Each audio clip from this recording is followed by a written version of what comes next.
말씀 함께 보도록 하겠습니다. 신명기 5장 22에서 33절입니다. 신명기 5장 22절에서 33절 말씀입니다.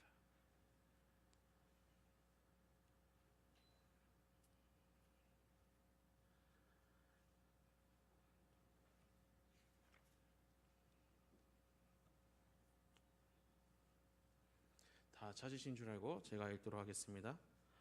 여호와께서 이 모든 말씀을 산 위 불 가운데 구름 가운데 흑암 가운데서 큰 음성으로 너희 총에 이르신 후에 더 말씀하지 아니하시고 그것을 두 돌판에 써서 내게 주셨느니라. 산이 불에 타며 캄캄한 가운데에서 나오는 그 소리를 너희가 듣고 너희 지파의 수령과 장로들이 내게 나와 말하되 우리 하나님 여호와께서 그의 영광과 위엄을 우리에게 보이심에 불 가운데에서 나오는 음성을 우리가 들었고 하나님이 사람과 말씀하시되 그 사람이 생존하는 것을 오늘 우리가 보았나이다. 이제 우리가 죽을 까닭이 무엇이니까 이 큰 불이 우리를 삼킬 것이요 만일 우리가 우리 하나님 여호와의 음성을 다시 들으면 죽을 것이라. 육신을 가진 자로서 우리처럼 살아계시는 하나님의 음성이 불 가운데에서 바람을 듣고 생존한 자가 누구니까. 당신은 가까이 나아가서 우리 하나님 여호와께서 하시는 말씀을 다 듣고 우리 하나님 여호와께서 당신에게 이르시는 것을 다 우리에게 전하소서. 우리가 듣고 행하겠나이다 하였느니라. 여호와께서 너희가 내게 말할 때에 너희가 말하는 소리를 들으신지라. 여호와께서 내게 이르시되 이 백성이 내게 말하는 그 말소리를 내가 들은즉 그 말이 다 옳도다. 다만 그들이 항상 이 같은 마음을 품어 나를 경외하며 내 모든 명령을 지켜서 그들과 그 자손이 영원히 복받기를 원하노라. 가서 그들에게 각기 장막으로 돌아가라 이르고 너는 여기 내 곁에 서 있으라. 내가 모든 명령과 규례와 법도를 내게 이르리니 너는 그것을 그들에게 가르쳐서 내가 그들에게 기업으로 주는 땅에서 그들에게 이것을 행하게 하라 하셨나니. 그런즉 너희 하나님 여호와께서 너희에게 명령하신 대로 너희는 삼가 행하여 좌로나 우로나 치우치지 말고 너희 하나님 여호와께서 너희에게 명령하신 모든 도를 행하라. 그리하면 너희가 살 것이요 복이 너희에게 있을 것이며 너희가 차지한 땅에서 너희의 날이 길리라. 아멘. 여러분들 저번 주 퀴즈 즐거우셨습니까? 네. 저도 즐거웠는데 한 가지가 슬펐습니다. 여호수아와 모세가 무찌른 왕이 31명이 아니라 33명이라고 듣고 항상 행복했거든요. 항상 31나라 볼 때마다 항상 베스킨라빈스 31을 생각을 했는데 이제 베스킨라빈스 33는 없지 않습니까? 그거 볼 때마다 이제 제가 좋아하는 아이스크림을 생각할 수 없다는 게 이제 슬프네요. 그런 생각을 했는데 참 배움이라는 게 끝이 없는 것 같습니다. 예. 오늘 설교 제목은 하나님의 임재 연습입니다. 이 연습도 참 끝이 없어요. 하나님의 임재 연습은 이제 로렌스 형제의 이야기를 담은 책 제목입니다. 이제 로렌스 형제라고 이제 프랑스 수도원에서 아주 유명한 수도사였는데요. 이제 이 로렌스 형제의 삶을 한마디로 정의하면 하나님 앞에서 살아가는 사람이었습니다. 그렇습니다. 하나님의 임재 연습은 하나님 앞에서 살아가는 연습으로 볼 수 있습니다. 자, 그렇다면 우리가 어떻게 하나님의 임재 연습을 통해 하나님 앞에서 살아갈 수 있을지 오늘 본문을 통해서 한번 알아보도록 하겠습니다. 자, 오늘 본문은 시내산 임재 사건에 관한 이야기입니다. 이제 출애굽기 20장 18절에서 21절에는 이제 시내산 임재 사건을 경험한 백성들과 모세의 이야기가 이제 먼저 등장합니다. 그리고 오늘 본문에서는 모세가 이것을 회상하면서 이대 광야 백성들에게 설교하는 내용입니다. 근데 그 설교 내용이 분량이 굉장히 많습니다. 이 출애굽기 내용과 비교하면 4배 분량 정도가 많아요. 이것은 이대 광야 백성들에게 그때의 그 과거의 시내산 임재 사건이 이제 굉장히 중요했던 사건임을 이제 보여주는 겁니다. 이제 시내산 임재 사건의 내용은 이렇습니다. 광야 생활 초기에 모세는 시내산에서 임재하신 하나님께 십계명과 율법을 받습니다. 보통 하나님의 임재란 이제 하나님의 영광이 임재하는 것을 의미합니다. 왜냐하면 하나님은 그 영광 그 자체이시기 때문이에요. 그래서 하나님이 임재한다. 그럼 하나님의 영광이 임재하는 건데 이 하나님의 영광을 이해하기 위해서는 이 세 가지를 알아야 됩니다. 이제 바로 임재, 그다음 아름다움, 그다음에 무게입니다. 하나님의 영광은 당신의 백성들에게 임재하는 겁니다. 여호와의 칭호 중에 이제 여호와 쌈마라는 개념이 있습니다. 이 쌈마는 성전에서 임재함을 의미합니다. 하나님의 영광은 성전에서 백성들에게 임재합니다. 그리고 하나님의 영광은 무겁습니다. 솔로몬 성전에서 제사장들은 하나님의 영광이 임재할 때 그 하나님 앞에서 감히 서서 제사를 드리지 못했습니다. 그리고 모세 또한 회막에서 임한 여호와의 영광 때문에 감히 그 회막에 들어가지를 못했습니다. 그처럼 하나님의 영광은 무겁고 위엄이 넘칩니다. 그리고 하나님의 영광은 아름답습니다. 보는 모든 이들이 세상 모든 아름다움을 제치고 따를 만큼 매우 아름답습니다. 이 다윗처럼 모든 것을 누리며 산 사람조차 하나님의 얼굴을 보지 못해서 그 마음이 막 갈급하다고 말할 정도니, 또 평생의 소원을 하나님의 영광을 바라보면서 사는 것이라고 할 정도니 그 아름다움을 우리가 감히 말로 표현할 수는 없을 것 같습니다. 그런 면에서 오늘 시내산 임재 때 백성들은 그 시내산에 임재하신 하나님의 임재를 보면서 당연히 기뻐해야 했습니다. 기뻐해야 해요. 그게 이제 자연스러운 일인 겁니다. 그게 보통인데, 근데 좀 이상합니다. 출애굽기 21장 18절에서 21절을 보면 백성들은 하나님의 임재를 보자마자 막 겁에 질려서 막 부들부들 떱니다. 막 죽음의 공포에 압도돼가지고 막 다가가기만 해도 우리 막 죽을 것 같다면 이렇게 얘기를 해요. 하나님의 임재를 사모하던 이 성경의 인물들과 비교했을 때 그 반응이 너무너무 이질적입니다. 이상해요. 너무 이상해요. 이 시내산 임재가 보통 임재하신 하나님의 임재랑 완전히 다르다는 걸 알 수가 있는 겁니다. 왜 하나님께서 시내산에서 그토록 공포스럽고 무서운 모습으로 임재를 하셔야만 했을까요? 이 이상한 이야기에 대해서 이제 우리는 한 가지 질문을 가져야 됩니다. 보통 우리는 시내산 임재 사건에 대해서 이런 생각을 하죠. 하나님의 영광이 정말 뭐 위험차고 대단하구나라고 생각하지만, 저는 좀 참신한 질문을 한번 하나 던져보겠습니다. 뭐냐면, 이스라엘이 하나님을 얼마나 무시했으면 하나님이 이런 모습으로 임재하셨을까? 어떻게 여러분들 참신한가요? 좀 정말 이스라엘 하나님을 얼마나 멸시했으면 하나님이 이런 공포스러운 모습으로 임재를 하셨을까? 왜 그런 질문을 우리가 가져봐야 되냐? 이제 이스라엘 백성들의 지난날의 이야기를 훑어보면 이래요. 이제 이스라엘 백성들이 처음 애굽에서 나와서 이제 홍해를 건넜습니다. 이 사도 바울은 고린도전서 10장 2절에서 이 홍해를 건넌 백성들은 세례받은 성도로 이제 묘사를 해요. 한마디로 홍해를 건넌 이스라엘 백성들은 다시 태어난 백성들인 겁니다. 그러니까 하나님과 그때 홍해를 건넌 이스라엘의 백성들은 마치 부모와 자식 관계로 다시 태어난 겁니다. 그러니까 이스라엘 백성들은 하나님의 부모로서 하나님의 자녀로서 하나님을 따라야 했겠죠. 그렇게 해서 광야를 행진했었어야 됩니다. 자, 그러면 부모와 자식으로서 하나님과 이스라엘이 화목하게 광야를 진행했을까요? 우리 출애굽기 성경 퀴즈 언제 합니까? 내내 훈련하네요. 아무튼 화목하게 행진하지 않았습니다. 이스라엘 백성들은 광야를 진행하자마자 이제 하나님을 막 원망하고 다투기 시작합니다. 처음에는 쓴물을 마시고 하나님께 원망합니다. 그 뒤로 먹을 것이 없어서 하나님께 원망합니다. 먹을 것을 주고 하나님께서 먹을 것을 주고 먹는 방법도 알려줬는데 그 방법들을 안 따라서 벌레도 꼬이고 헛수고도 합니다. 보다 이제 하나님 막 탄식을 하십니다. 출애굽기 16장 28절입니다. 여호와께서 모세에게 이르시되 어느 때까지 너희가 내 계명과 내 율법을 지키지 아니하려느냐. 그 한숨 소리가 막 여기까지 들리는 것 같습니다. 그 뒤에도 또 백성들은 정신 못 차리고 막 무럽다고 하나님께 싸웁니다. 그때 이스라엘은 갓 태어났지 않습니까? 어떤 면에서 비유하면은 어린아이와도 같아요. 근데 그 어린애들이 감히 하나님께 뭘 합니까? 투덜대고 대듭니다. 막 싸우려 들어요. 이게 이스라엘의 근본입니다. 천성적으로 이스라엘은 악동이에요. 그렇다면 그 아이인 이스라엘을 뭐 좀 더 자상하게 보살펴도 되는 건 아니겠습니까?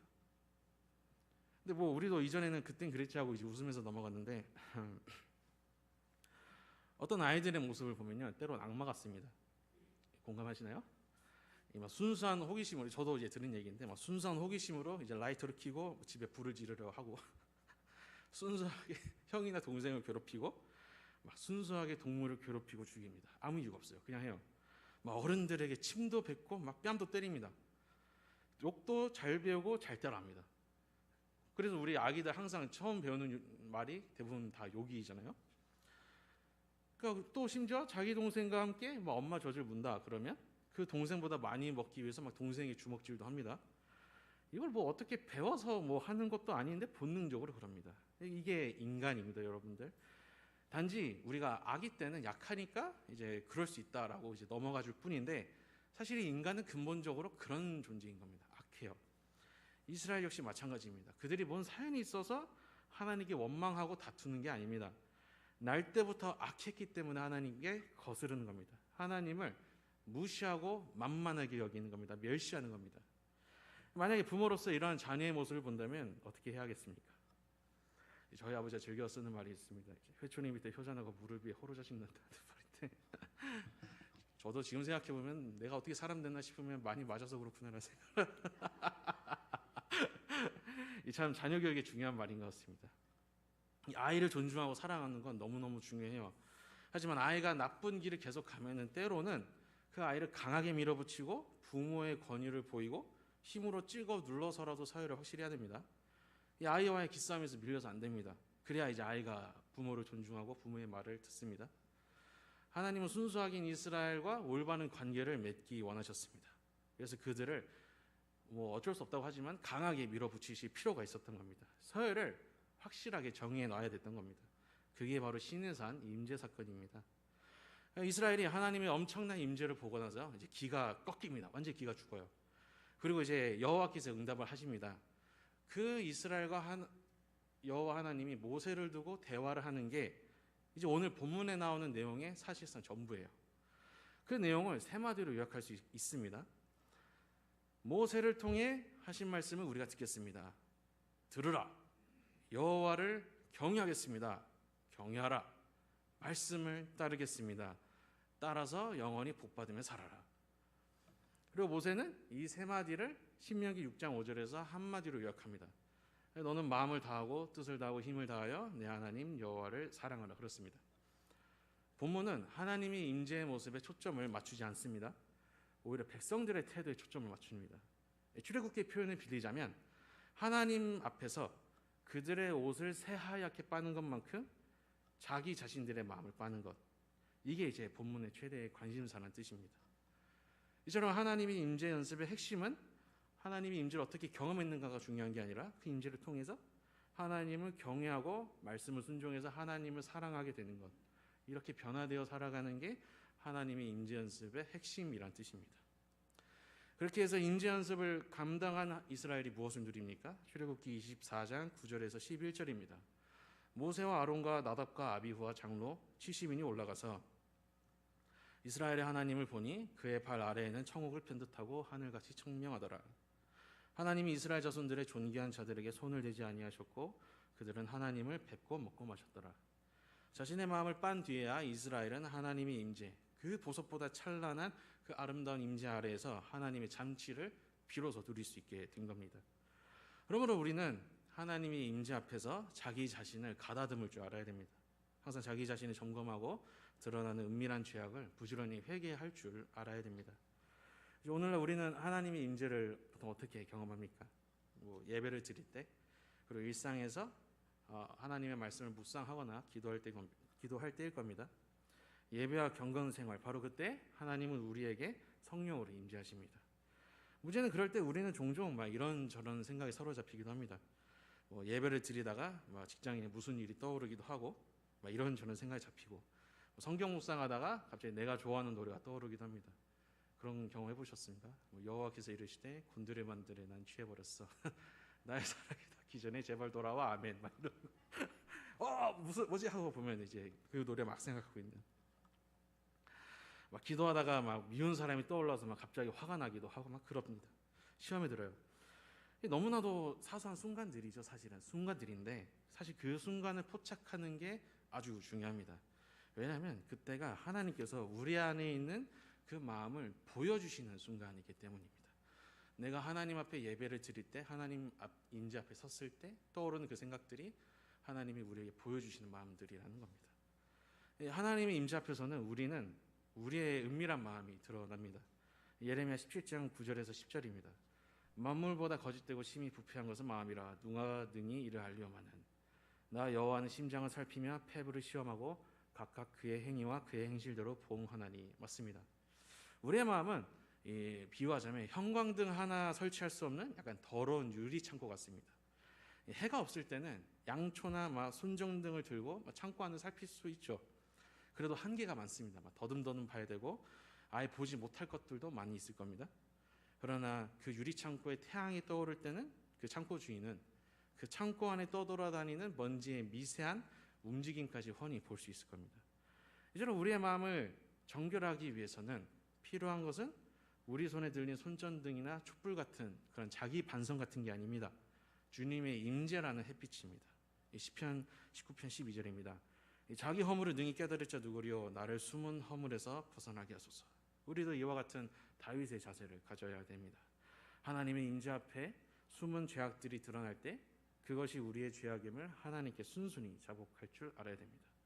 우리 모두가 하나님 앞에서 자기 마음을 잘 빠는 성도 되기를 바랍니다. 우리는 하나님의 임재를 통해 하나님의 음성에 귀를 기울여야 합니다.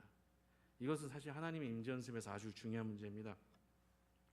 옛날 우리 한국교회는 조윤기 목사님을 필두로, 저도 굉장히 존경하는 목사님이신데, 수많은 이적을 체험했습니다. 귀신을 쫓고 방언을 하고 기적적인 치유를 경험하고 환상을 보고 뒤집어져서 회심하고 수많은 기적들이 우후죽순처럼 일어났습니다. 모두가 뜨겁게 기도를 하고 뜨겁게 찬양을 하고 뜨겁게 예배를 드렸습니다. 그러한 과거의 영광을 경험한 분들은 오늘날의 차갑고 메마른 예배와 기도회 같은 것들에 대해서 상당한 실망감을 드러내기도 합니다.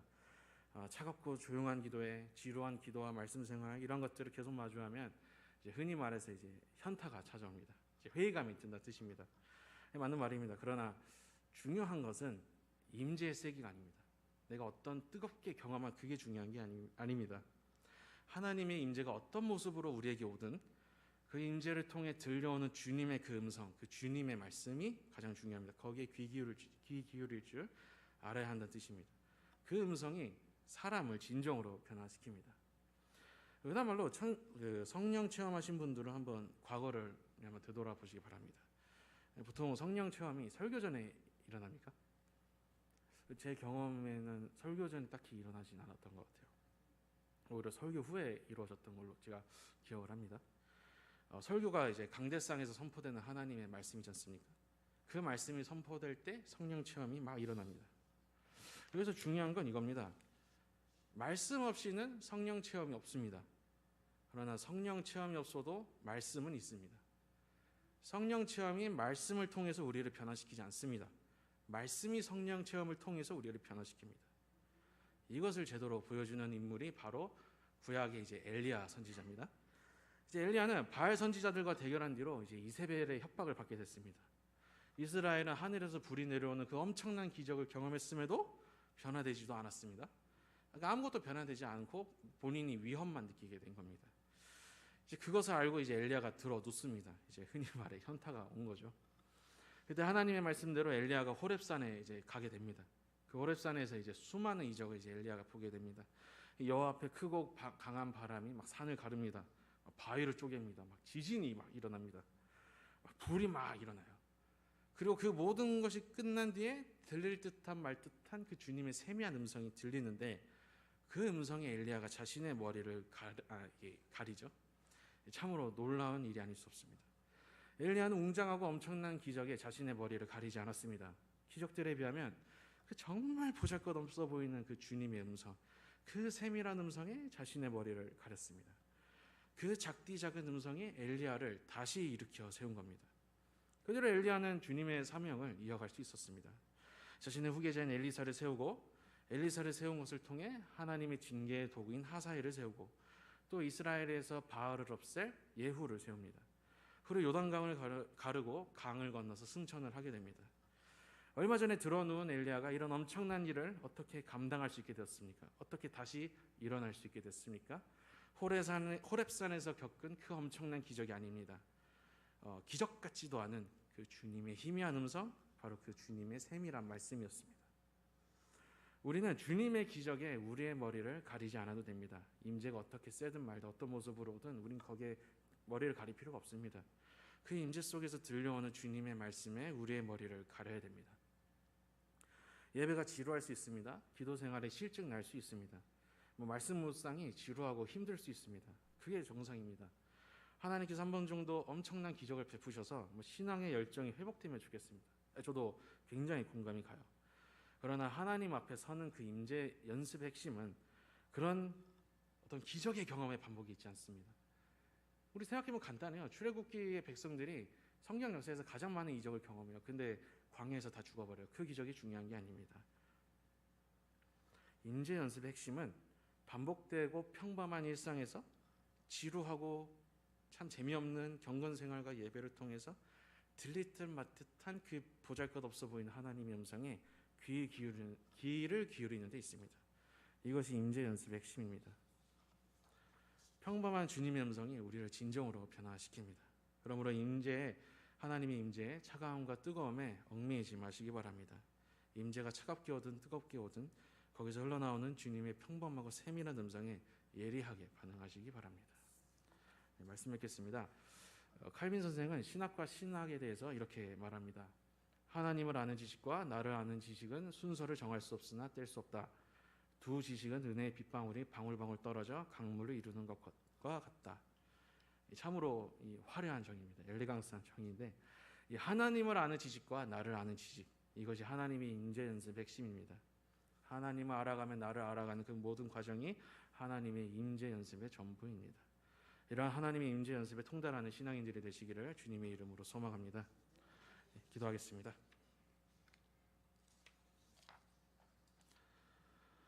거룩하신 하나님 감사드립니다. 정말로 오늘 이 자리에서 하나님의 임재 연습에 대해서 배웠습니다. 주님, 그렇습니다.